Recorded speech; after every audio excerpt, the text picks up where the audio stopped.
Rajkot Jetpur 6 lane હાઈવેનું અત્યારે નિર્માણ કાર્ય ચાલુ છે। છેલ્લા 2 વર્ષથી કામ ચાલુ છે। લગભગ 1200 કરોડનો અંદાજિત આખો પ્રોજેક્ટ છે। છેલ્લા 2 વર્ષની અંદર વાહન ચાલકોને કેટલી સમસ્યાનો સામનો કરવો પડે છે સૌને ખબર છે। દરરોજ જે જુનાગઢ જવા માટેનો 2 કલાકનો રસ્તો છે એમાં 5-5 કલાક થાય। દરરોજ એમ્બ્યુલન્સો પહોંચે જાય, અકસ્માતોની હારમાળા થાય, અનેક લોકોના મોત થાય। એનો જવાબદાર કોણ? તમે વાહન ચાલકો પાસેથી 50-50 રૂપિયા ટોલ ઉઘરાવો। દર વર્ષે 150 કરોડની નેશનલ હાઈવે ઓથોરિટીને આવક છે, તો લોકોને તમે જે ડાયવર્ઝન રૂટ બનાવ્યો છે તેમાં 3 ફૂટના ખાડા છે।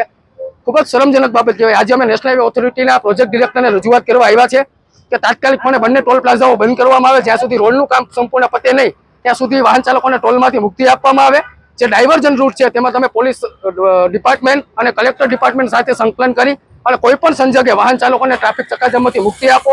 એમ્બ્યુલન્સો ફસાઈ રહી છે। ખૂબ જ નેશનલ હાઈવે ઓથોરિટીના જે નિયમો છે તેનું ઉલ્લંઘન કરીને સરેઆમ કોન્ટ્રાક્ટરોને ખટાવવા માટે પ્રોજેક્ટ ડિરેક્ટરના જે ધતિંગ છે એને આજે અમે ખુલ્લા કરવા આવ્યા છે। આજે એમના પુતળાનું દહન કર્યું છે, કારણ કે કેન્દ્ર સરકારે પ્રોજેક્ટ ડિરેક્ટરને જવાબદારી એવડી મોટી આપી હોય તો એને ઓફિસની બહાર નહીં અને વાહન ચાલકોને પડતી મુશ્કેલીનો જે નિરાકરણ કરવું છે એને બદલે એસી ચેમ્બરમાં બેઠા રહી। આવનારા સમયની અંદર અમારું કોંગ્રેસની આક્રમકતા હાઈવે આંદોલન લઈ સમગ્ર સૌરાષ્ટ્રવાસીઓ જોઈ શકશે।